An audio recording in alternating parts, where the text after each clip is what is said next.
이사야서 58장 11절 말씀과 에베소서 2장 20절에서 22절까지 말씀입니다. 먼저 이사야서 58장 11절 말씀을 공독합니다. 여호와가 너를 항상 인도하여 메마른 곳에서도 내 영혼을 만족하게 하며 내 뼈를 견고하게 하리니 너는 물된 동산 같겠고 물이 끊어지지 아니하는 샘 같을 것이라. 이어서 에베소서 2장 20절에서 22절까지 말씀입니다. 너희는 사도들과 선지자들의 터 위에 세우심을 입은 자라. 그리스도 예수께서 친히 모퉁이 돌이 되셨느니라.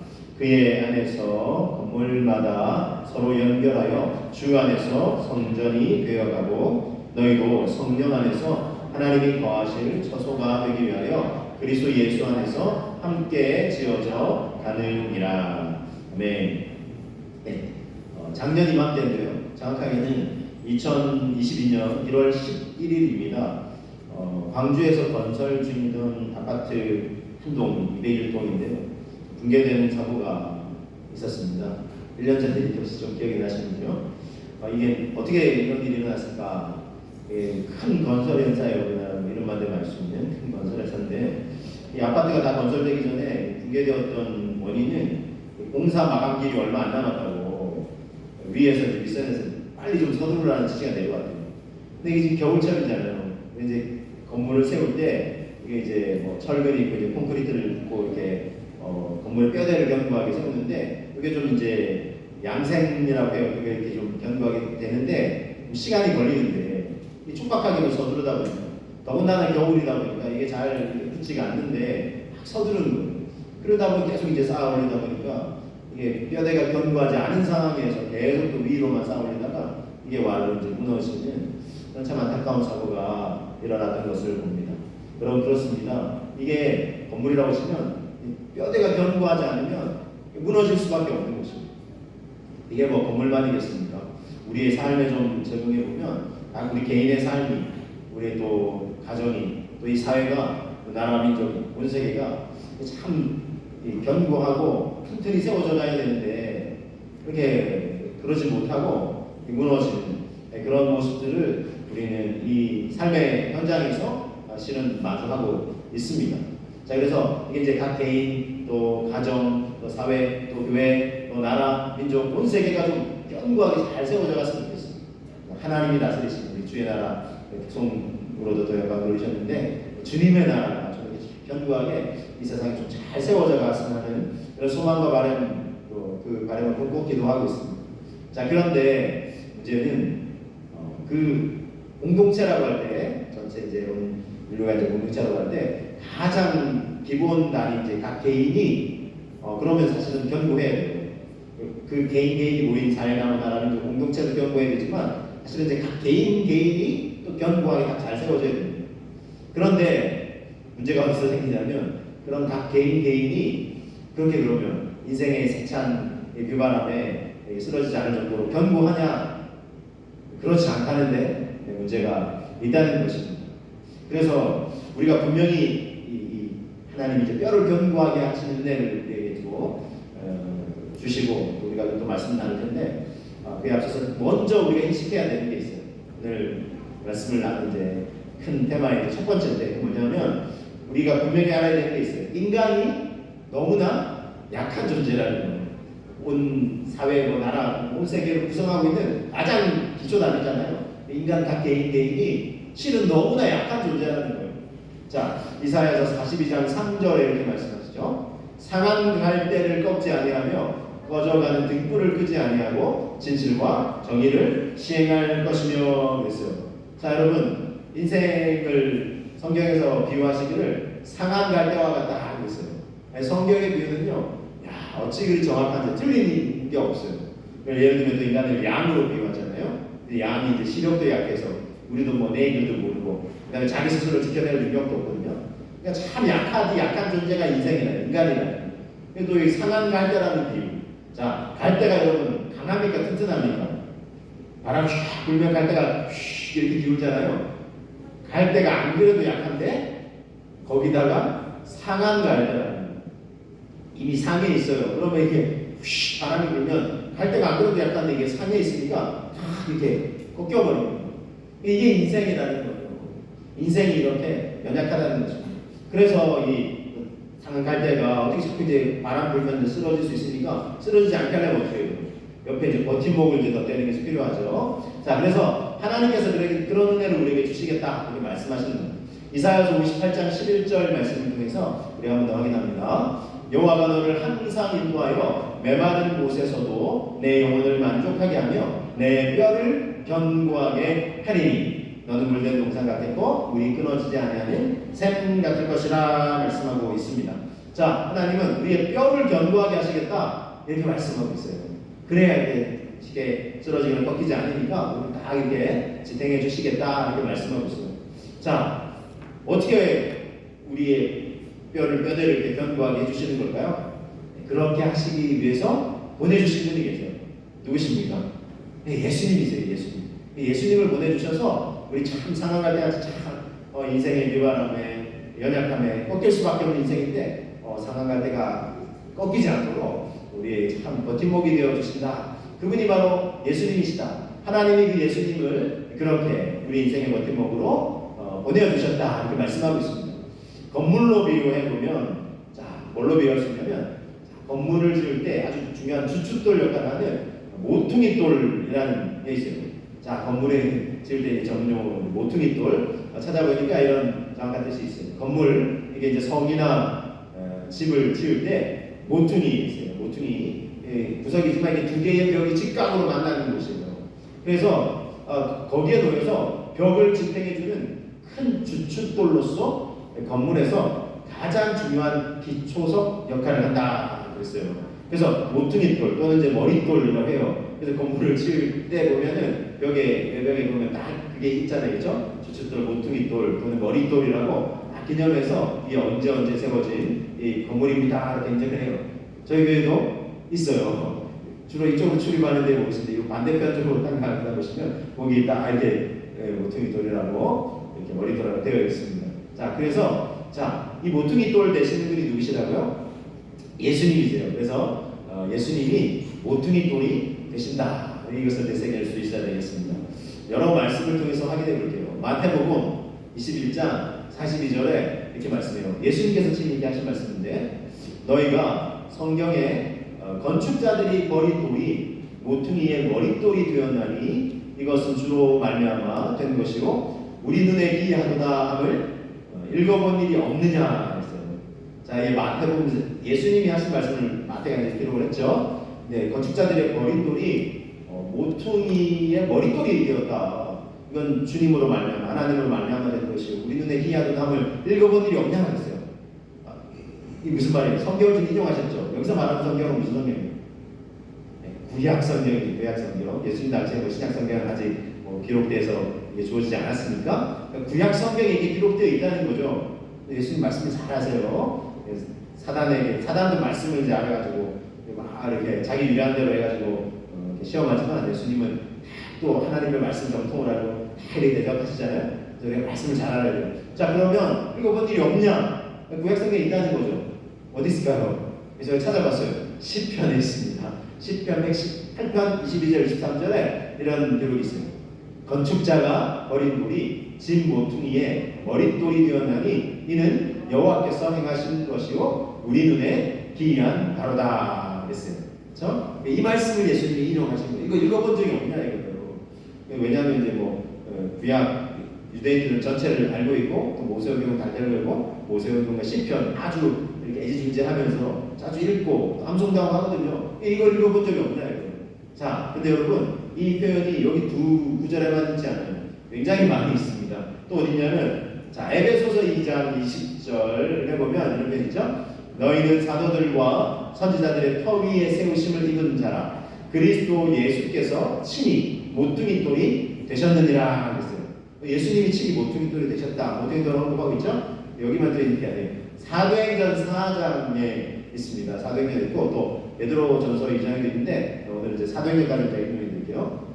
자, 이 예수는 너희 건축자들의 어린 돌로서 집 모퉁이에 머릿돌이 되었느니라.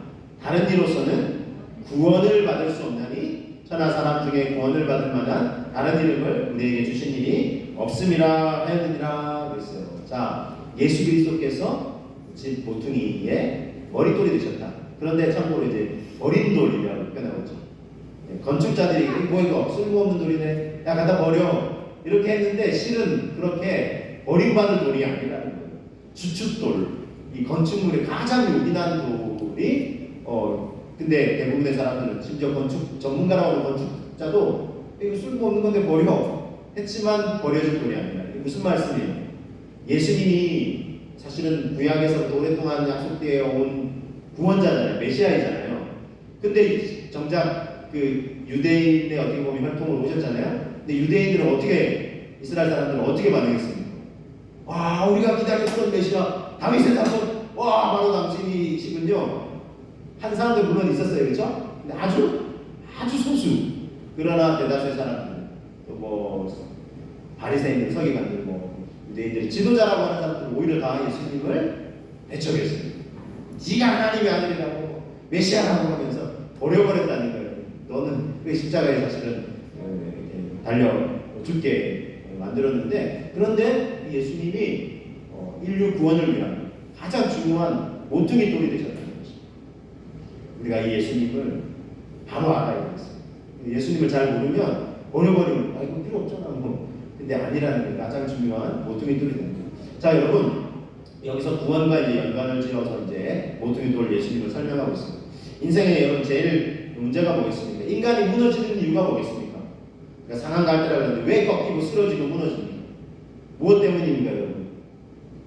인생이 이렇게 약간 죄 때문이잖아요. 결국 죄 때문이잖아요. 아담과 하와가 참, 그렇죠. 우리 탓을 하려면 아담과 하와 탓을 해요. 하나님 탓을 하는 게 아니라 이 아담과 하와가 참 사탄의 이름을 좀 이겨내고 무슨 말씀, 무슨 이야기냐고, 쓸데없는 소리 하지 말라고. 아이고, 하나님 우리 다 누리게 하셨고 저거 동작 이야기니까 저거 하나만 딱 먹지 말라고 하셨을 뿐인데 우리 부족함 없다고. 근데 왜 우리 저거 못 먹어서 우리가 뭐 환장한 사람처럼 취급하냐고 이렇게 다 얘기하고 뿌리쳤어야 되는데, 어떤 사람이 재미난 얘기를 했어요. 사탄이 저 뱀의 형상으로 묘기했잖아요. 아담과 하와 우리나라 사람이었으면 그 뱀을 잡아먹었을 텐데 뭐 얘기하는 분도 있더라고요, 농담으로. 근데 어쨌든 이걸 유혹을 탁 뿌리쳐고 이렇게 했으면은 아주 좋았을 텐데, 그러니까 사단의 달콤한 게임이 넘어가서 범죄하고 말았어요. 그래서 온 인류가 죄에 어떻게 노예가 되는 거잖아요. 그래서 이제 죄의 본성이 인간 안에 자리 잡고 태어날 때부터. 그래서 참 인간 안에 이 연약한 그런 죄의 유혹에만 못 이기고 이런 모습이 왜 인간에게 있냐는 거예요. 인간의 이 죄 때문에, 죄성이 우리 안에 자리 잡고 있기 때문입니다.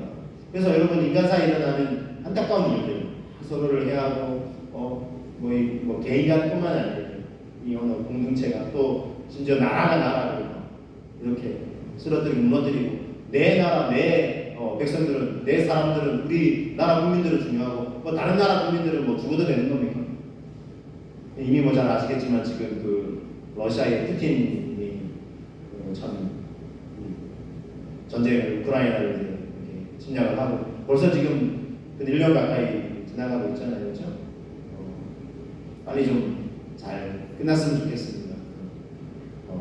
평화롭게 좀 잘 마무리될 수 있도록 계속 기도를 하고요. 근데 여러분, 왜 그렇습니까? 사실은 조금 리얼하게 표현하자면 땅 가운데 얼마나 넓어요, 그렇죠, 여러분? 그 땅 따먹게 하는데 가끔 그런 경우 있어요. 어렸을 때 땅 따먹게 혹시 우리 기억나시나요? 땅 따먹게 막 하는데 땅이 엄청 넓어요. 근데 내 순서가 되면 어때요? 그래도 또 내가 이거 다 먹어야지 해가지고 이만큼. 그래서 사실은 욕심. 그래서 충분히 만족해도 되는데 덥석 또 옛날에 영토에 있다. 옛날 소련 영토였다. 옛날에 지금은 엄연한 주권 국가가 되었는데 침략을 한다는 건 거기에 필연적으로 희생이 나오는 건데, 그래서 다른 나라 주권 국가의 국민들은 죽어도 되나? 아니잖아요. 근데 여러분, 최근에 이런 뉴스가 이제 보도가 되는 걸 봤는데, 러시아 정교회의 성탄절은 저희는 이제 12월 25일이잖아요, 대부분은. 근데 이제 러시아 정교회 같은 경우는 1월 7일을 성탄절로 이제 기념을 합니다. 그래서 성탄절을 맞아서 며칠 전이잖아요. 러시아 정교회 이제 방문을 해가지고 그 주교에게 고맙다. 왜 고맙다고 했을까요? 전쟁을 지지해서도 러시아 정교회가 공식적으로 이 푸틴의 행동을 전쟁을 지지를 선언을 한 거예요. 고맙다고, 지지해줘서 고맙다고. 뭐 지푸라기라도 잡는 심정이겠죠. 뭐 세계가 다 이제 뭐 비판을 하고 있으니까. 근데 이제 러시아 정교회에서는 지지 선언을 한 거예요. 너무 안타깝죠, 여러분. 어떻습니까, 여러분? 저는 이게 오버랩이 됐는데 히틀러가 전 유럽 세계를 막 점령을 할 때 세계 제2차 대전의 주범이잖아요. 근데 안타깝게도 독일이잖아요. 독일의 교회가 옹호를 했어요. 교회뿐만 아니라 사실 독일 사회가 나라가 이제 뭐 그런 지나친 민족주의적을 앞세워서 다른 나라 점령하는 거를 동조를 했어요. 많은 사람들 대부분. 교회도 근데 어떻게 보면 참 안타깝죠. 안타까운 선택을 한 거예요. 그래서 참 여러분 이 전쟁 죄에 동조하는 건 어때요? 그거 자체도 죄예요. 남이 저질렀는데 나는 참여 안 했는데 동조하는 것도 죄예요. 같은 그 영향권 안에 있는 것입니다. 전쟁도 죄와 탐욕에서 비롯되는 것입니다.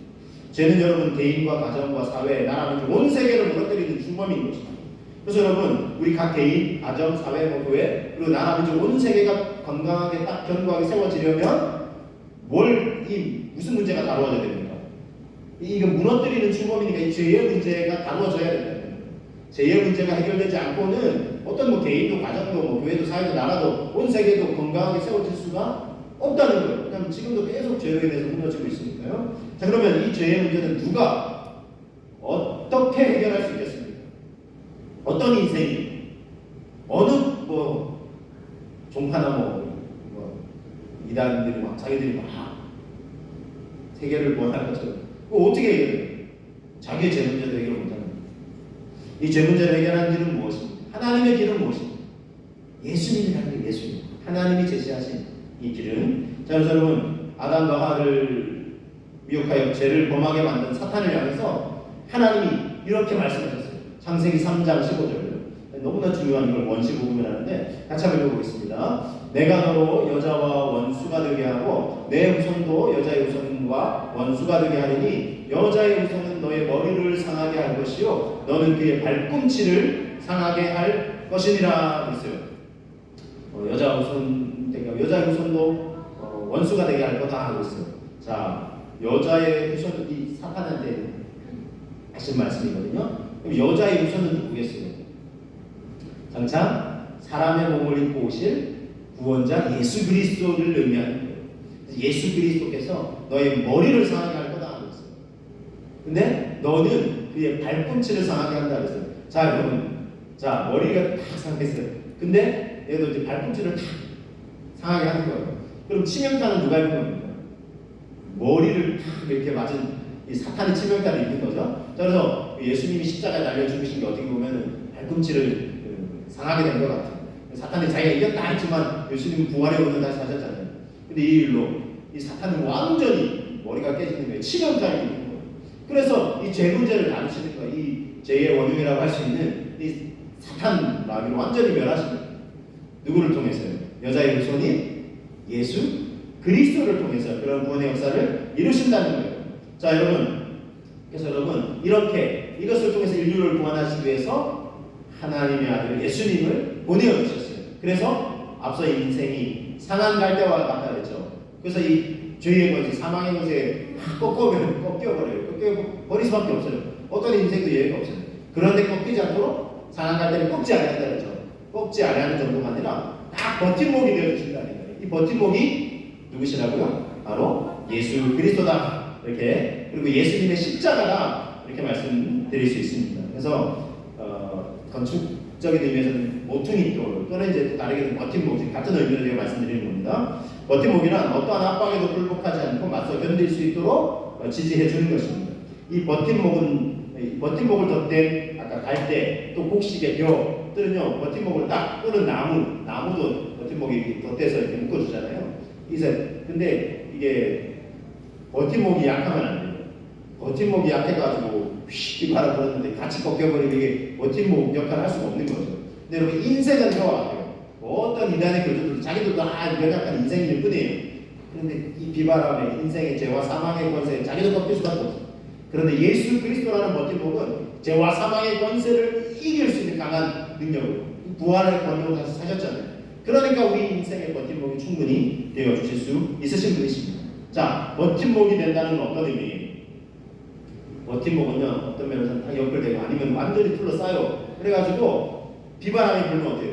대신 맞아주는 거예요. 대신 비바람을 맞는 거예요. 세찬 비바람.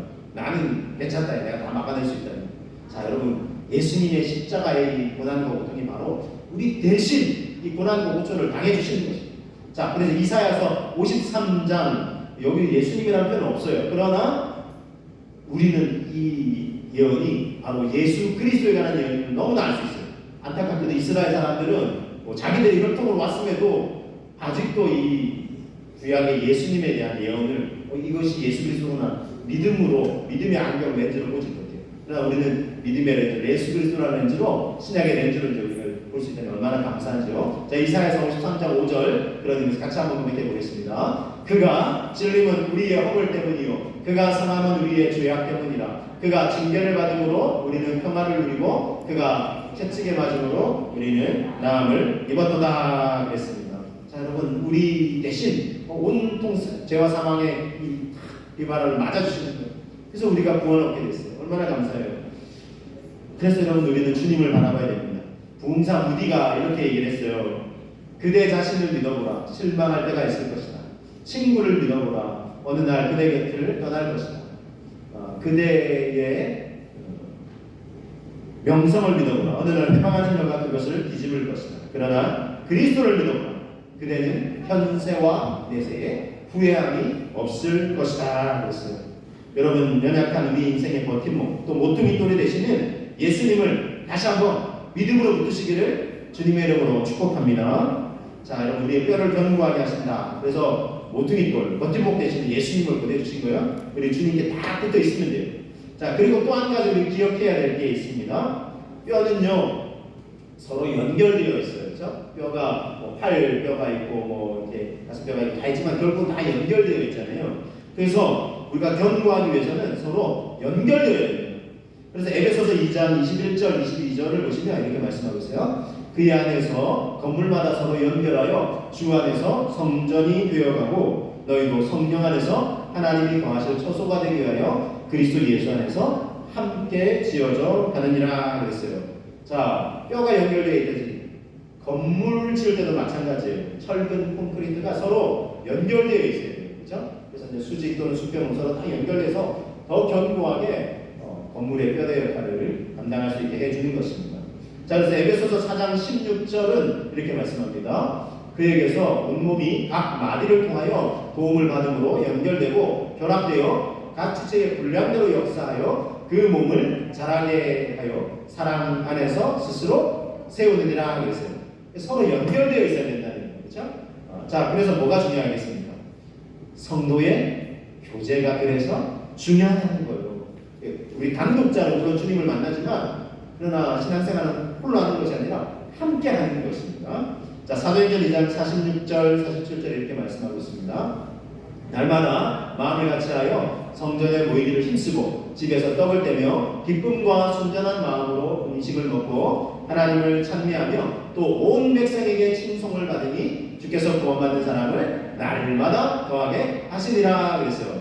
성도의 교제, 날마다 각자의 성전에 모이기 힘썼고 집에서도 떡을 떼고 기쁨과 순전한 마음으로 음식을 먹고 교제를 나누는 거예요. 성도의 교제가 얼마나 중요한가 하는 거예요. 그래서 여러분, 건강한 신앙, 이어서 건강한 삶을 살기 위해서는 공동체에 속해야 돼요.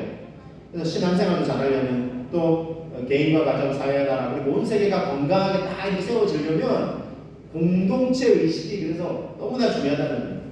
여러분, 지구촌이다 이런 말 들어보셨죠? 지구가 한 마을이라는, 이제는 온 저 지구 바깥에서 일어나는 우리 나라 바깥에서 저기 반대편에서 일어나는 일도 인터넷으로 속속들이 알 수 있고, 세계가 한 마을 같아요. 그래서 세계에서 이쪽에서 일어나는 일인데 이쪽에서 영향을 받는 거예요. 그래서 우리는 함께 간다는 거예요. 그래서 내 나라, 내 민족만 잘을 내면 되지, 이게 아니라는 거죠. 우리가 함께 가는 공동체 의식이 너무나 중요하다는 것을 우리는 기억해야 되겠습니다. 자, 이 사도행전 2장에서 소개하고 있는 건강한 교회 요소들이 있어요. 예배, 그리고 말씀으로 양육받는 것, 그리고 교제, 그리고 구제 봉사, 그리고 전도 선교. 이게 다 빼놓을 수 없는 요소들입니다. 자, 그런데 성도의 교제도 아주 중요한 자리를 차지하고 있다는 거예요. 다른 요소들은 다 중요한데, 에이, 성도의 교제 그까이 꼭 필요합니까?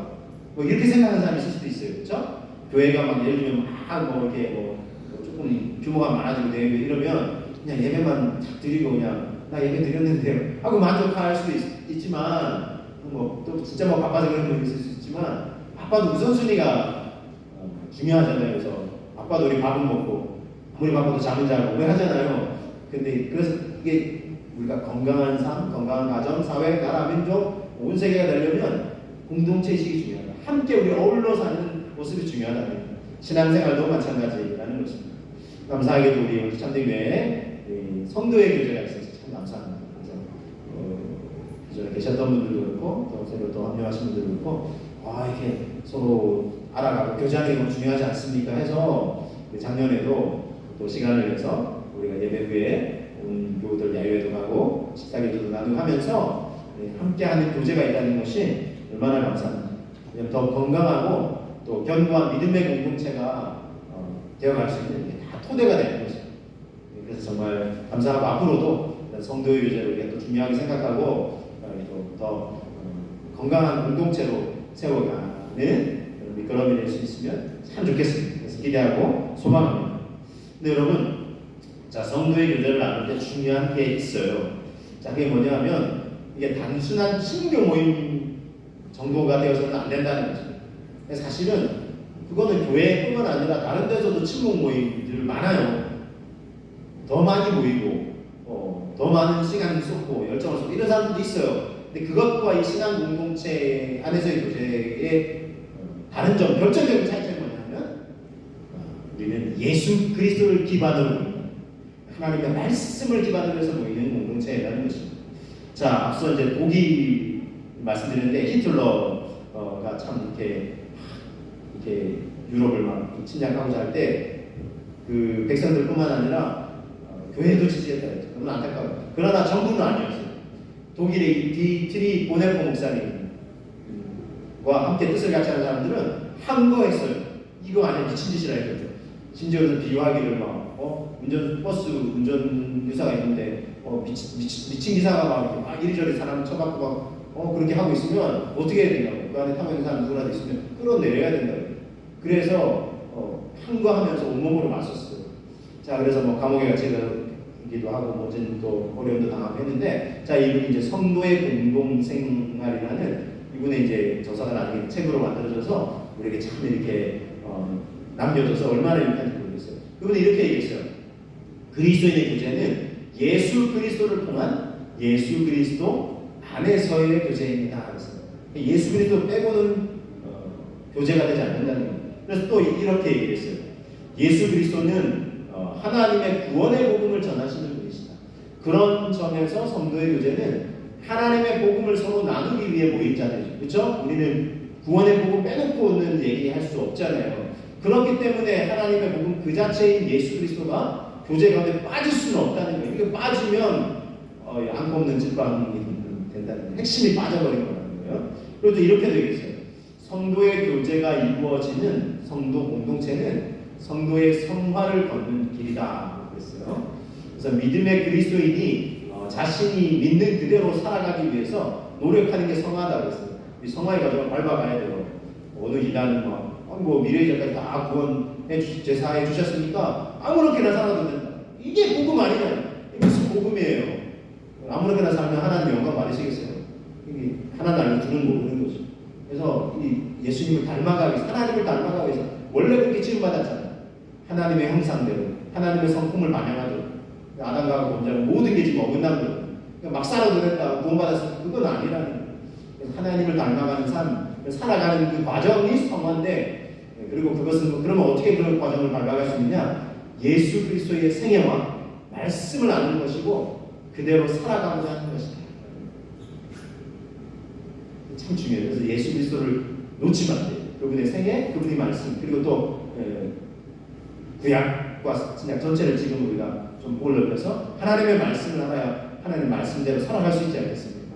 그것을 아는 것, 그리고 중요한 건 이것을 혼자만 아는 것이 아니라 함께 알아가고 함께 서로를 격려하는 것이 중요한 거예요. 그래서 이런 얘기를 했어요. 성화는 공동체, 성도의 공동체 안에서 이루어진다는 거예요. 그냥 홀로 단독자만 앞에서 하는 것만이 아니라 공동체 안에서 이루어진다는 거예요. 그래서 이런 일을 들었어요. 마라톤 선수 옆에서 페이스를 같이 맞춰주는 페이스메이커라고 있습니다. 같이 뛰어주는 사람이 있는 것처럼 신앙도 혼자서 하는 것보다 같이 하는 것이 더 성화에 가까워진다고 했어요. 그래서 서로를 바라보면서 야 저분은 사람 물론 단점이 다 있어요. 야 저분은 저기 참 장점이구나. 신앙적인 얘기들이죠. 야 저분은 참 도전이 된다. 하면 서로 이제 본받는 거예요. 저분은 또 야 이렇게 말씀을 안다는 게 참 열심히. 아 저분은 참 하나님 앞에 야 저렇게 신실하게 살아가려고 하시는 이런 모습. 그런 것들을 서로 본받으면서 야 그럼 나도 좀 저렇게 세워져야지 하면서 바뀌어져가고 다듬어져가면서 온전한 그리스도를 예수 그리스도를 닮은 믿음의 사람으로 세워져 간다는 것은 언제까지요? 주님 앞에 서게 될 때까지 그렇게 세워져 가는 겁니다. 자 그래서 이것만 좀 이제 소개하고 하려고 하는데 함께 그래서 이 보네포 목사님이 공동체로 신앙생활을 하던 이들과 함께 히틀러 정권에 맞선 거예요. 투옥 때 고문을 당하시다가 안타깝게도 이게 히틀러가 또 이제 독일 전쟁에서 패망하기 바로 한 3주 전에 순교를 하셨는데 죽기 전에 약혼자에게 보낸 편지에 동봉한 시가 있어서 소개해드리려고 합니다. 자, 그 구절을 좀 소개합니다. 그 선한 힘에 고요히 감사하여 그 놀라운 평화를 누리며 나 그대들과 함께 걸어가며 나 그대들과 한 해를 여며 지나간 허물 어둠의 날들이 무겁게 내 영혼 짓눌러도 오 주여 우리를 외면치 마시고 약속의 구원을 이루소서. 그 선한 힘이 우리를 감싸시니 믿음으로 일어나는 일 기대하며 주 언제나 우리와 함께 계시고 하루 또 하루가 늘 새로워 주께서 밝히신 작은 촛불이 어둠을 헤치고 타오르네. 그 빛에 우리 모두 하나 되어 온 우리에 비추게 하소서. 여러분 참 감동이 되죠? 이 고백을 가사로 쓰신 찬양이 선한 능력으로 찬양이에요. 여러분 검색하면 알 수 있으니까 특송하시는 분 좀 참고하시면 좋겠어요. 굉장히 감동을 주는 이 내용을 아니까 저도 와 굉장한 깊이가 있다. 그래서 참 도전이 됐습니다. 자 여러분 우리의 뼈를 견고하게 하시는 하나님의 은혜를 경험하기 위해서는 이제 말씀 마무리하는 내용을 소개해드리고 함께 기도하려고 합니다. 먼저 우리의 약함을 인정해야 되겠죠. 우리 인생이 너무나 약한 존재라는 거예요. 그리고 그럼 어떻게 우리가 견고하게 세워질 수 있느냐? 모퉁이 돌이 되시는 예수님, 버팀목 되신 예수님 곁에 다 붙어 있어야 되고, 그리고 또 이거 혼자가 아니라 함께 성도의 이제 믿음 안에서 말씀 안에서 예수 그리스도 안에서 문제를 통해서 견고하게 세워지는 우리를 또 세워가시는 하나님의 은혜를 체험하시고 그래서 더 견고하게 세워져가는 우리가 개인과 가정과 교회 사회 나라 온 세계가 되길 우리도 또한 그 미끄럼이 되시기를 주님의 이름으로 축복합니다. 이렇게 되기 위해서 우리 함께 기도하겠습니다. 주님 우리를 주님 예수 그리스도 안에서 버팀목 되시는 모퉁이돌 되시는 예수님 안에서 견고하게 세워 주옵소서. 우리 교회도 가정도 사회 나라 온 세계가 견고하게 세워지게 하여 주옵소서. 우리 함께 기도하며 나아가겠습니다.